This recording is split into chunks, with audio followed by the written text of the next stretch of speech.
Hello everyone, welcome to BSP Pharmacy.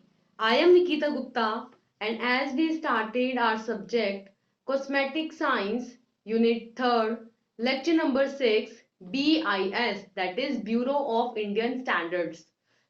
जैसा कि हमने स्टार्ट किया था हमारा सब्जेक्ट कॉस्मेटिक साइंस और इसकी थर्ड यूनिट को हम डिस्कस कर रहे थे, जिसके लास्ट लेक्चर के अंदर हमने स्टार्ट किया था डिस्कशन ऑन बीआईएस।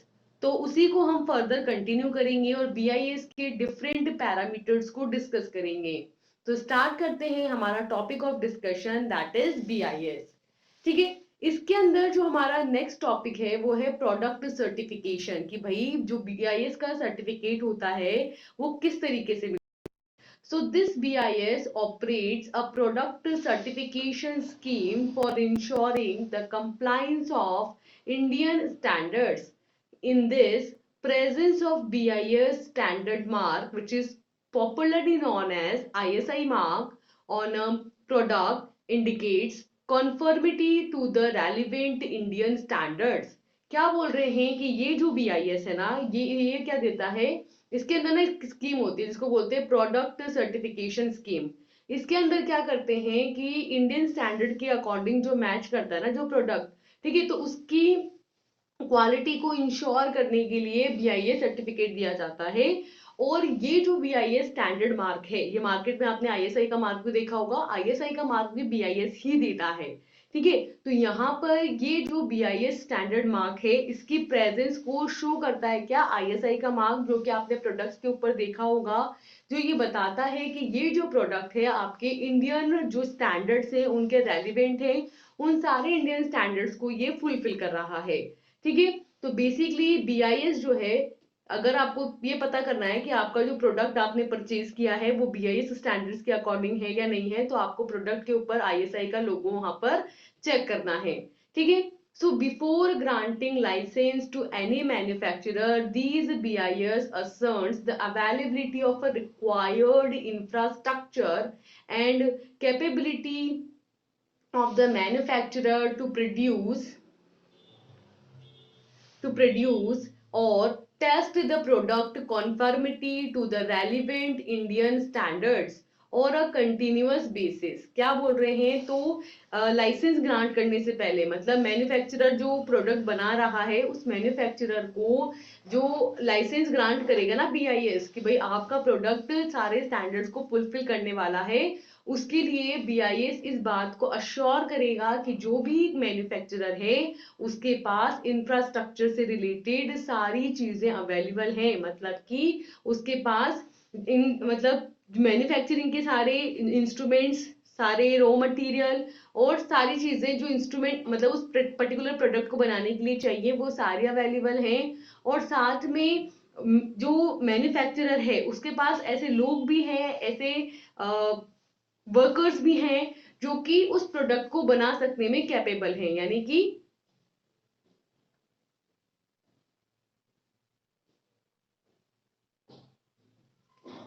कि वो कैपेबल है उस प्रोडक्ट को मैन्युफैक्चर कर सकने में।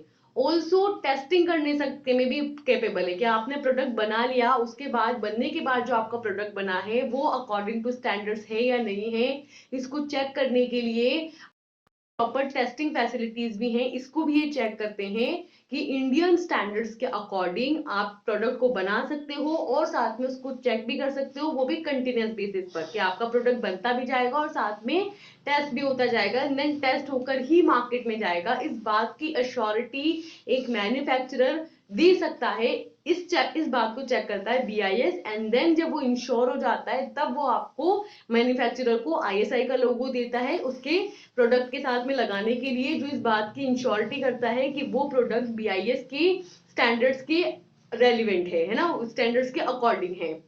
So this BIS certification scheme is voluntary in nature. However, for a number of products, compliance to Indian standards made mandatory by the central government under the statute of public interest. ठीक है, वैसे तो BIS जो certification scheme है वो voluntary है, मतलब जिसको लेना है लो, जिसको नहीं लेना है मत लो। ऐसा कोई कंपलसरी नहीं है कि हर एक प्रोडक्ट जो भी इंडिया में बिकेगा वो सब बीआईएस स्टैंडर्ड को फॉलो करता हुआ या आईएसआई लोगो वाला ही होगा, ऐसा नहीं है, है ना, ये बिल्कुल एक वॉलेंट्री नेचर का है, लेकिन फिर भी कई सारे ऐसे प्रोडक्ट्स हैं जिनको जरूरी है कि वो इंडियन स्टैंडर्ड्स को फुलफिल करते हों, और सेंट्रल गवर्नमेंट ने उनको मैंडेटरी बना रखा है। जैसे कि जो मेडिसिन वगैरह होती हैं, है ना, कुछ पर्टिकुलर चीजें हैं, गैस वगैरह हैं, गैस पे भी आपने आईएसआई का लोगो देखा होगा, है ना। तो इस तरीके से कुछ पर्टिकुलर चीजें हैं, ऐसे प्रोडक्ट्स हैं जिनके लिए मैंडेटरी है कि उनके पास गवर्नमेंट का लोगो हो, और वही सिर्फ पब्लिक इंटरेस्ट तक पहुंचे, कोई भी लोकल चीज ना पहुंचे। ठीक है, तो इसके लिए बीआईएस यहाँ पर प्रोडक्ट सर्टिफिकेशन देता है।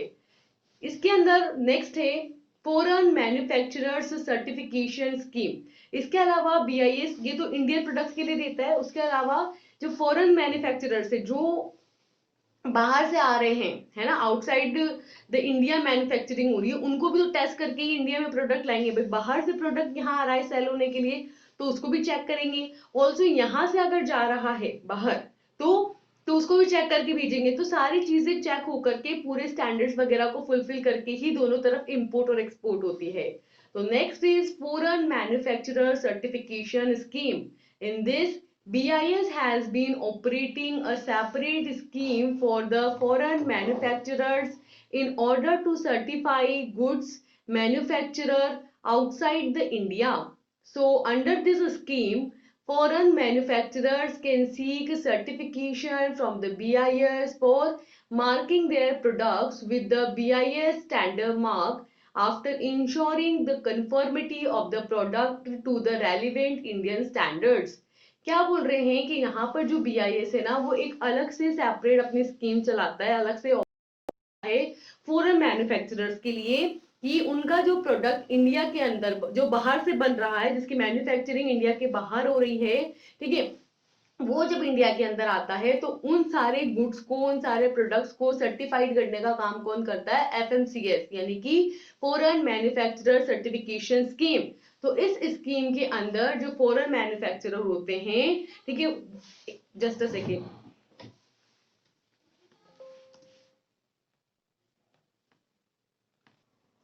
ठीक है, तो क्या कि जो इंटरनेशनली बाहर से जो हमारे पास सब्सटेंस आता है, ठीक है, मैन्युफैक्चर होकर के जो इंडिया के अंदर सेल होता है, उसकी किस तरीके से हम यहाँ पर टेस्टिंग करेंगे। तो बीआईएस जो है एक स्कीम है, उसको बोलते हैं हम FMCS, that is foreign manufacturer certification scheme. और इस स्कीम के अंदर जो फॉरेन मैन्युफैक्चरर होते हैं, वो सर्टिफिकेशन के लिए डिमांड करते हैं कि वो बीआईएस से क्या करते हैं, सर्टिफिकेशन के लिए डिमांड करते हैं कि भाई वो अपने प्रोडक्ट को इंडिया के अंदर बीआईएस के स्टैंडर्ड मार्क के साथ जो है सेल कर सकें, ताकि उनके प्रोडक्ट की जो क्वालिटी हो वो इंश्योर हो, और वो इंडियन स्टैंडर्ड्स के अकॉर्डिंग हो, इंडियन जो पॉपुलेशन है वो उस पर ट्रस्ट कर सके।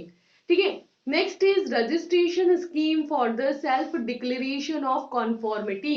इन this registration scheme operated by BIS is a simplified process of conformity assessment.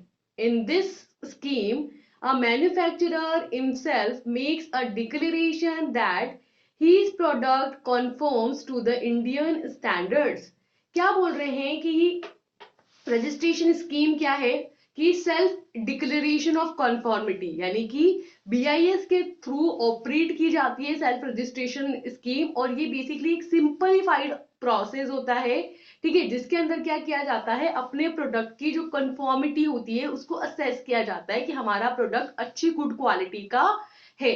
तो इस स्कीम के अंदर क्या होता है कि जो मैन्युफैक्चरर होता है वो खुद एक डिक्लेरेशन देता है कि उसका जो प्रोडक्ट है ना वो इंडियन स्टैंडर्ड्स के अकॉर्डिंग है, इंडियन स्टैंडर्ड्स के अकॉर्डिंग उसको फॉर्मुलेट किया गया है।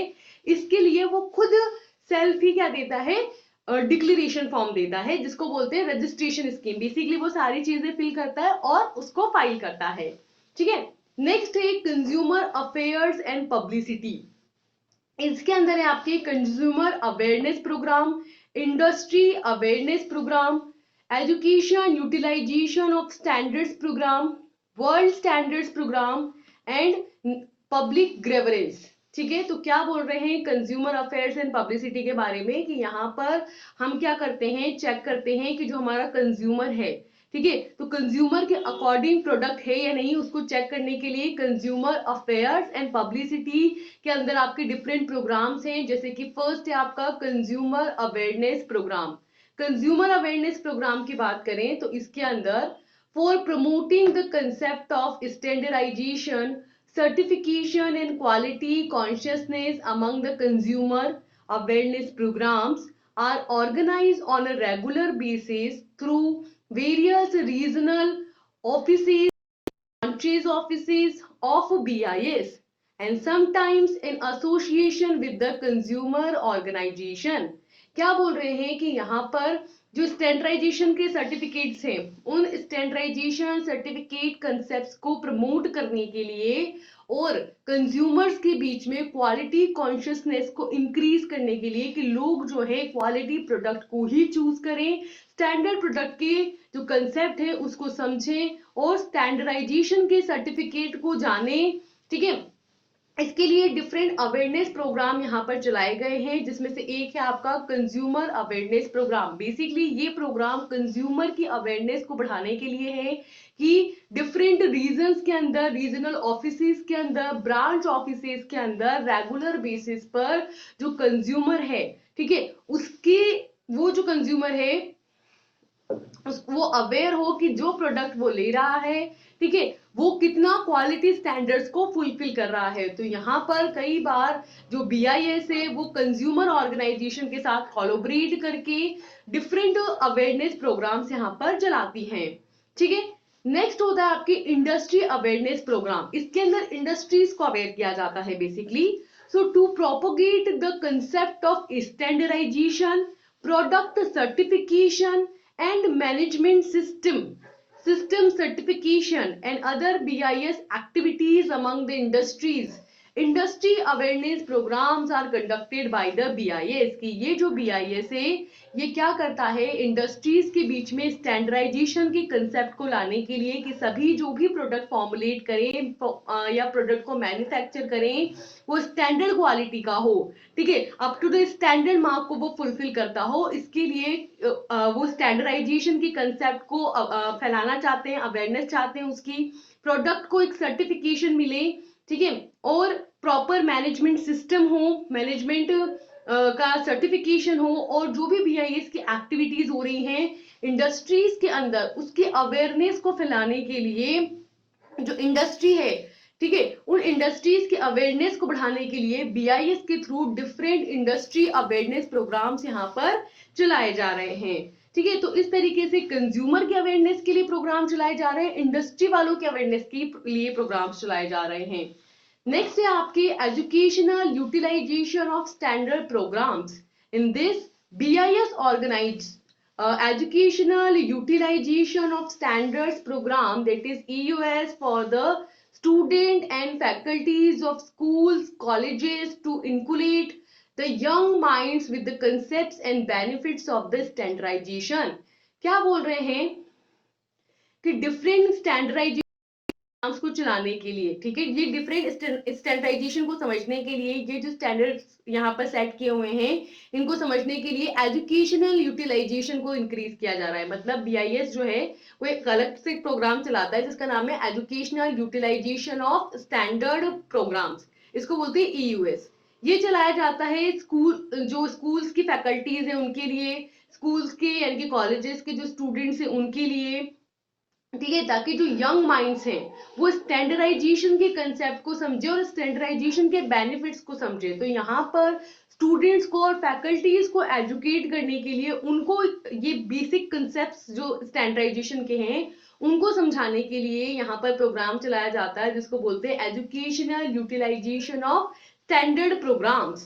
ठीक है, फोर्थ है आपके world standards day. In this, BIS celebrate the World Standard Day on 14th October to contribute to the collaborative effects of thousands of experts worldwide which develop voluntary technical agreements that are published as international and national standards। ठीक है, तो यहाँ पर जो BIS है आपका वो क्या करता है, वर्ल्ड स्टैंडर्ड्स डे यहाँ पर सेलिब्रेट करता है। ये मनाया जाता है 14 अक्टूबर को, 14 अक्टूबर को। और ये बेसिकली ट्रिब्यूट होता है उन कई सारे थाउजेंड्स ऑफ एक्सपर्ट्स को, पूरे वर्ल्ड के अंदर थाउजेंड ऑफ एक्सपर्ट्स को जो आपस में कोलैबोरेट करते हैं और कोलैबोरेट करके वॉलंटरली टेक्निकल एग्रीमेंट करते हैं कि वो नेशनल, इंटरनेशनल और पब्लिक लेवल पर सारे स्टैंडर्ड्स को मेंटेन करेंगे, सारे स्टैंडर्ड्स सेट करेंगे। पहले तो सारे स्टैंडर्ड्स को सेट करेंगे, फिर उसको मेंटेन करेंगे और सारे प्रोडक्ट्स के थ्रू उन स्टैंडर्ड्स के लिए टेस्टिंग करेंगे कि सारे प्रोडक्ट्स आपके अप टू द मार्क हैं या नहीं।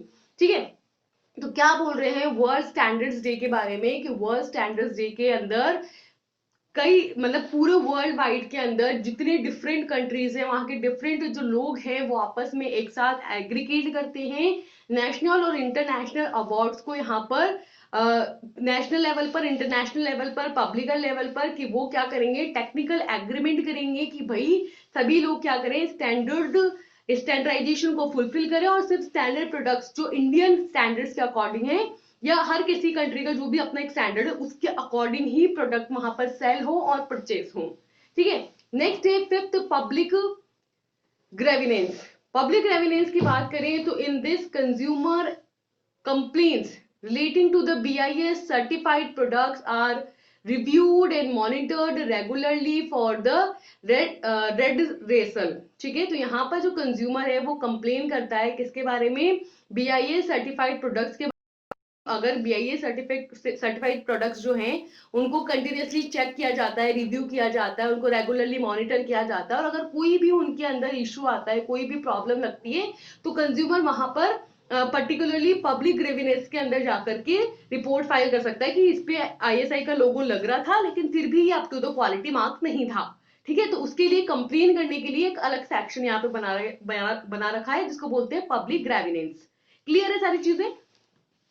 Next is BIS specification and analytical methods for the shampoos। अब हम different products के लिए इस BIS specification को, इन analytical methods को discuss करेंगे। ठीक है, so this standard prescribe the requirements and methods of sampling and testing for the shampoos based on the surfactant। ये जो standards होते हैं ना, ये आपकी samples जो होते हैं उन samples को टेस्ट करते हैं। ठीक है, उनमें सरफेक्टेंट की क्वांटिटी को चेक करते हैं, उनके अंदर जो भी पर्टिकुलर इंग्रेडिएंट्स है उनकी रिक्वायरमेंट को प्रिस्क्राइब करते हैं कि ये चीज आपको रिक्वायर्ड है इस पर्टिकुलर प्रोडक्ट को बनाने के लिए, उसके मेथड को प्रिस्क्राइब करते हैं और फाइनली जो प्रोडक्ट आपका बनता है उसको टेस्ट भी करते हैं। ठीक है, तो इसके अंदर जो रेफरेंस लिया जाता है वो क्या है, देखो कि the following standards contain provision which through reference in this text contribute to provisions of this standard at the time of publication the editions indicated were valid। All these standards are subject to revision and parties to agreement based on this standards are encouraged to investigate the possibility of applying the most recent edition of standards indicated below। क्या बोल रहे हैं कि यहाँ पर हमारे कुछ particular standards हैं। ठीक है, उन स्टैंडर्ड्स के कुछ पर्टिकुलर प्रोविजंस हैं, उन प्रोविजंस के अंदर कुछ आपके रेफरेंसेस हैं, मतलब जो हम टेक्स्ट ले रहे हैं वहां पर इस टेक्स्ट के अंदर आपके कुछ रेफरेंसेस हैं। ठीक है, और इन स्टैंडर्ड्स के कुछ आपके प्रोविजंस हैं। ठीक है, जिनको यहाँ पर कंसिडरेशन में लिया जाता है। तो यहाँ पर जब हम पब्लिकेशन करते हैं तो पब्लिकेशन में क्या होता है, एडिशंस होते हैं, एडिशंस होते हैं जो चेक करते हैं कि भाई ये एडिशंस आपके वैलिड हैं या नहीं है। ठीक है, तो यहाँ पर जो भी आपके सारे स्टैंडर्ड्स है उनका रिवीजन किया जाता है, उनको चेक किया जाता है, सारी पार्टीज उसके साथ एग्री करती हैं कि ये जो आपके स्टैंडर्ड्स हैं वो अप टू द मार्क हैं। ठीक है, और सारे जो आपके स्टैंडर्ड्स हैं वो यहाँ पर मेंशन किए गए हैं, भाई किस तरीके का कैसा स्टैंडर्ड रहेगा। जैसे कि अगर आपके ISI नंबर लिखा है 321 इस टू 1964 तो वो बताता है आपको एब्सोल्यूट अल्कोहल को जो रिवाइज्ड है। अगर लिखा है 1017 is to 1992 that is for grade water which is third edition, then 3958 is to 1984 used for the methods of sampling cosmetics for the first revision, and the next is the 4011 is to 1997, it includes method of test for the safety evaluation of cosmetic in which the second revision. Then 4707 in which included classification of cosmetic raw materials and adjuvants. Then in the part first 2007 includes dyes, colors and pigments in the second division. Then in the part second 2001 list of raw materials generally not recognized as safe for use in cosmetics. ठीक है, तो यहाँ पर different IS number बताए हैं और IS number के साथ जो टाइटल एसोसिएट है उसको यहाँ पर बताया गया है। ठीक है, तो यहाँ पर स्टैंडर्ड्स बताए हैं, स्टैंडर्ड्स के अंदर जो प्रोविजन है वो बताए हैं, उनकी रेफरेंस लिस्ट यहाँ पर मेंशन्ड है और पब्लिकेशन के टाइम पे ये जो एडिशंस होते हैं इनको मतलब इस आईएस नंबर को यहाँ पे बताया जाता है, एडिशंस यहाँ पर इंडिकेट किए जाते हैं कि ये वैलिड है। तो जो सारे स्टैंडर्ड्स हैं आपके उनको रिवाइज करना होता है, पार्टीज उनको एग्री करती हैं, है ना, और फिर उसका इन्वेस्टिगेशन भी किया जाता है कि सारे स्टैंडर्ड्स वगैरह अप टू द मार्क है और सारे एडिशंस आपके अप टू द मार्क हैं। ठीक है, तो यहाँ पे आपके जैसे आईएस नंबर यूज किया है 321:1964, तो ये एब्सोल्यूट अल्कोहल के लिए यूज होगा। 1000:70:1992 ये यूज होगा रिएजेंट ग्रेड वाटर के लिए। अगर आपके लिखा है आईएस नंबर 3958:1984 तो वो यूज होगा आपके मेथड्स ऑफ सैंपलिंग कॉस्मेटिक्स के लिए। एंड देन अगर आपके नंबर लिखा है 4011:1997 तो वो यूज होगा method of test for safety valuation of cosmetic, यानी कि जो कॉस्मेटिक के सेफ्टी वैल्यूएशन हम करते हैं उन सेफ्टी वैल्यूएशन के जो मेथड्स होते हैं उनके लिए। ठीक है, अगर लिखा है 4707 तो वो बता रहा है आपके जो भी रॉ मटेरियल्स हैं, जो भी एडजुवेंट्स हैं, उनकी क्लासिफिकेशन को रिप्रेजेंट कर रहा है। अगर आपके लिखा है पार्ट 1 2001 तो वो रिप्रेजेंट करता है डाइस को, कलर्स को और पिगमेंट्स को। ठीक है, अगर लिखा है पार्ट 2 तो इसका मतलब है कि यहाँ पर मेंशन किया गया है रॉ मटेरियल्स की लिस्ट जो कि सेफ इन यूज है कॉस्मेटिक की फॉर्म में। ठीक है, तो ये सारी चीजें हैं यहाँ पर।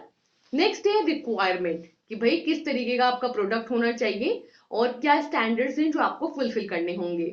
तो यहाँ पर फर्स्ट है आपके डिस्क्रिप्शन। डिस्क्रिप्शन के अंदर है कि the shampoo shall be in the form of liquid, emulsion and paste and it may be in the form of colour और परफ्यूम। क्या बोल रहे हैं कि भाई डिस्क्रिप्शन शैम्पू का उसके अंदर इस तरीके से लिखा है कि शैम्पू जो है वो आपका लिक्विड फॉर्म में हो सकता है, इमल्शन फॉर्म में हो सकता है या पेस्ट फॉर्म में हो सकता है, ये कलर्ड भी हो सकता है, एक पर्टिकुलर कलर भी हो सकता है, बिना कलर वाला भी हो सकता है, और इसमें आप कोई पर्टिकुलर फ्रेग्रेंस यानी कि परफ्यूमिंग एजेंट भी डाल सकते हो या बिना परफ्यूमिंग एजेंट के भी इसको यूज कर सकते हो। ठीक है, सेकेंड है आपके फिजिकल कैरेक्टराइजेशन। इसके अंदर है कि the clear transparent liquid shampoos when examined visually shall be free from any sediment and if in the form of emulsion then it shall be homogeneous and there shall be no visible signs of emulsion have been broken। क्या बोल रहे हैं कि physical characteristic ये है कि अगर आप देखो उसको तो आपको क्या समझ में आए कि एकदम बिल्कुल क्लियर आपके ट्रांसपेरेंट लिक्विड शैम्पू होना चाहिए, है ना, एकदम क्लियर सा होना चाहिए, ट्रांसपेरेंट से इसका नेचर होना चाहिए, लिक्विड नेचर का होना चाहिए, और जब इसको हम विजुअली ऐसे देखें, है ना, तो उसके अंदर हमें कोई भी सेडिमेंटेशन नहीं दिखनी चाहिए, कोई भी ग्रिटी पार्टिकल नहीं दिखना चाहिए, और अगर ये इमल्शन की फॉर्म में है तो ये बिल्कुल एक होमोजीनियस पेस्ट होना चाहिए, इसके अंदर सेपरेशन ऑफ फेजेस नहीं दिखना चाहिए, है ना, यानी कि इमल्शन आपको ब्रोकन नहीं लगना चाहिए। ठीक है, नेक्स्ट है आपकी इंग्रेडिएंट्स। इंग्रेडिएंट्स की बात करें तो unless specified otherwise all the raw materials used in the manufacture of shampoo shall conform to the requirements which is prescribed in the relevant Indian standards which such standards exist। क्या बोल रहे हैं ingredients के बारे में कि अगर हम यहाँ पर स्पेसिफाइड करें, है ना, जब तक कि इसमें स्पेसिफाइड नहीं हो तब तक हमें कोई और इंग्रेडिएंट नहीं करना, बाकी जो भी रॉ मटेरियल हम यहाँ पर यूज करेंगे वो सभी शैम्पू को बनाने के लिए रेलिवेंट होने चाहिए, है ना, अप टू द स्टैंडर्ड्स होने चाहिए, इंडियन स्टैंडर्ड्स के अकॉर्डिंग होने चाहिए, और उनकी कितने कितने रिक्वायरमेंट्स आपको यूज करनी है वो सभी यहाँ पर कंफर्म होनी चाहिए। ठीक है, और सभी इंडियन स्टैंडर्ड्स के अकॉर्डिंग यहाँ पर एग्जिस्ट करने चाहिए कि भाई आप कौन कौन सा इंग्रेडिएंट यूज करोगे, कितने कितने क्वांटिटी में यूज करोगे, वो सभी इंडियन स्टैंडर्ड्स के अकॉर्डिंग होना चाहिए। ठीक है, next is that the shampoo shall compile with the requirement which is given in the table number 1। ठीक है, तो यहाँ पर आपको टेबल दिखाई गई है कि भाई इस तरीके की आपकी जो इंग्रेडिएंट हो वो इस तरीके से होने चाहिए, जैसे कि अगर आपकी non volatile alcohol soluble substance है तो परसेंटेज पर मास कितना होना चाहिए आपके 10, एंड मेथड ऑफ टेस्ट कितना होगा यहाँ पर बी। ठीक है। देन अगर आपको पीएच का कैरेक्टराइजेशन करना है तो पीएच होना चाहिए 4 to 9 की रेंज में, और यहाँ पर हम सी मेथड को यूज करेंगे जो हम रेफरेंस से लेंगे, है ना। जो रेफरेंस ऑफ एनेक्स होता है, एंडिक्स, वहां से लेंगे।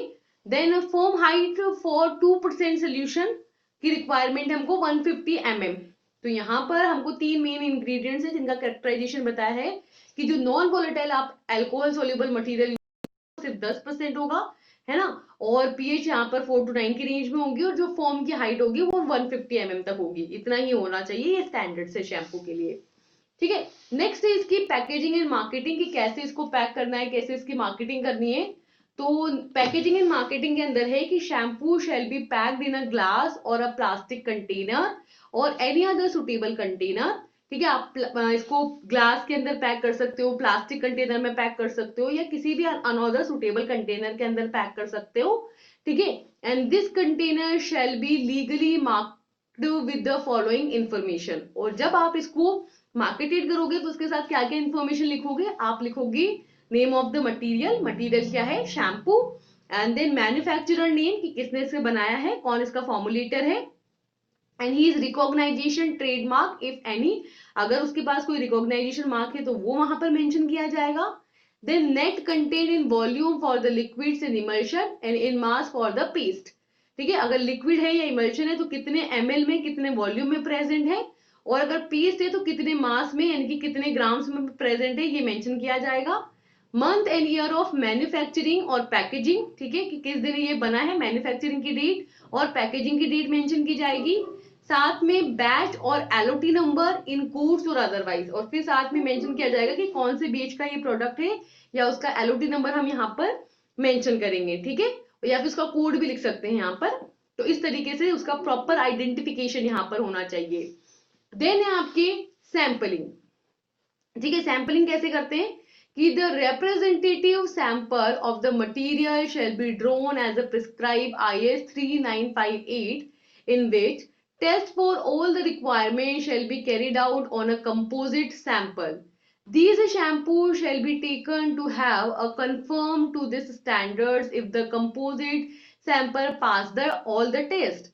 Then quality of the reagents unless specified otherwise pure chemicals and distilled water shall be employed in the test। क्या बोल रहे हैं कि सिंपली हमको क्या करना है, जो भी हमारा मटेरियल है, ठीक है, उस मटेरियल का जो भी रिप्रेजेंटेटिव सैंपल है, ठीक है, तो वो बेसिकली हमारा जो सैंपल है वो उसको हम लेंगे यहाँ पर सैंपलिंग करने के लिए, उसको लेंगे।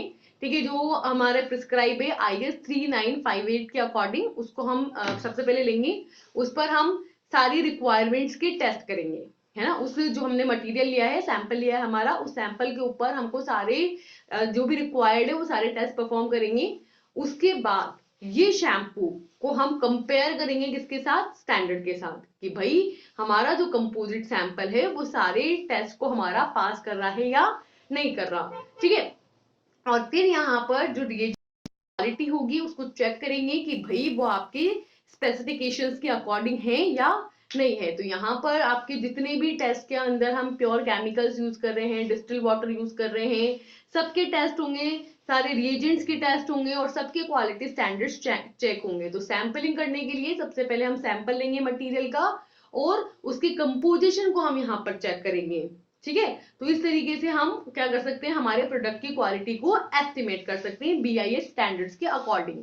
नेक्स्ट है BIS specification and analytical methods for the skin cream. पहले हमने बात करी किसके बारे में, शैम्पूज के बारे में, अब नेक्स्ट है स्किन क्रीम के बारे में। इसमें भी सेम रेफरेंसिंग देखेंगे, IS नंबर के अकॉर्डिंग उसका टाइटल देखेंगे। ठीक है, तो यहाँ पर और भी चीजें जो हम नेक्स्ट लेक्चर में डिस्कस कर लेंगे।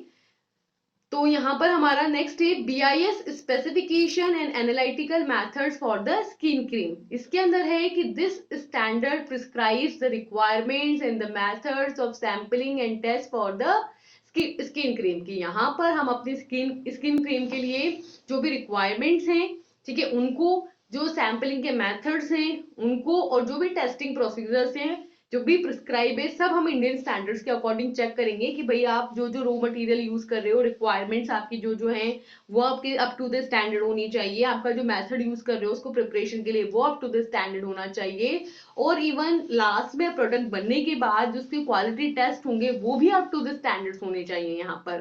ठीक है, तो इसके लिए हम यहाँ पर क्या करेंगे, रेफरेंसिंग। ठीक है, so the following standards are necessary adjuvant for this standard. These standards contain provisions which, through reference in this text, constitutes provision of this standard. At the time of publication, the additions indicated are valid. Hence, the standards are subjected to revision. Parties of agreements based on this standard are encouraged to investigate the possibility of applying the most recent addition of standards indicated below. क्या बोल रहे हैं कि यहाँ पर सारे जो हमारे स्टैंडर्ड्स है ना, ठीक है, वो फुलफिल होने चाहिए। मतलब स्टैंडर्ड्स के अकॉर्डिंग हम अपने सैंपल पे सारे टेस्ट लगाएंगे और उसको चेक करेंगे कि अप टू द स्टैंडर्ड के साथ कितना डेविएशन है या अप टू द स्टैंडर्ड्स है या नहीं है, उसको चेक करेंगे। तो यहाँ पर स्टैंडर्ड्स के जो प्रोविजंस होंगे जो हमारे रेफरेंस लिस्ट के अंदर मेंशन होंगे वो सारे हम लोग चेक करेंगे। ठीक है, और स्टैंडर्ड के जो प्रोविजंस होंगे वो उसके साथ हम यहाँ पर टेस्ट लगा करके कंपेयर करेंगे। ठीक है, तो यहाँ पर पब्लिकेशन के टाइम पे हमको एडिशंस की रिक्वायरमेंट होगी, भाई किस कौन सा एडिशन हमको यहाँ पर चाहिए होगा, एडिशंस की रिक्वायरमेंट होगी जो चेक किया जाएगा कि ये वैलिड है या नहीं है। ठीक है, तो इसके अंदर हमारे सारे किया जाएगा, उनको रिवाइज किया जाएगा और पार्टीज को एग्री किया जाएगा।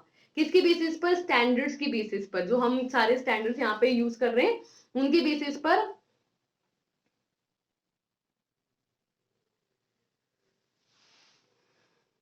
बेसिस पर सारी पार्टीज को एग्री किया जाएगा कि आपकी जो भी पॉसिबिलिटी है ना, आपके सारे स्टैंडर्ड्स यहाँ पे फुलफिल हो रहे हैं या नहीं, सारी चीजों को इन्वेस्टिगेट किया जाएगा और सारे स्टैंडर्ड्स को चेक किया जाएगा। बेसिकली सेम जैसे हमने शैम्पूज में किया वैसे ही स्किन क्रीम के केस में भी हम सारे चीजों को हम चेक करेंगे, रिवाइज करेंगे, सारी जो भी हमारी पार्टीज उसको मैन्युफैक्चर कर रही है वो सारी चीजों के साथ एग्री करेंगी, स्टैंडर्ड के साथ एग्री करेंगी और इंकरेज किया जाएगा यहाँ पर इन्वेस्टिगेट करने के लिए कि किस तरीके से इन स्टैंडर्ड्स को फुलफिल किया जाना है ना। तो इन सारी चीजों को किया जाता है बीआईएस के अंदर। तो यहाँ पे हम आईएस नंबर बात करेंगे, उस आईएस नंबर के साथ जो टाइटल होगा उसको डिस्कस करेंगे।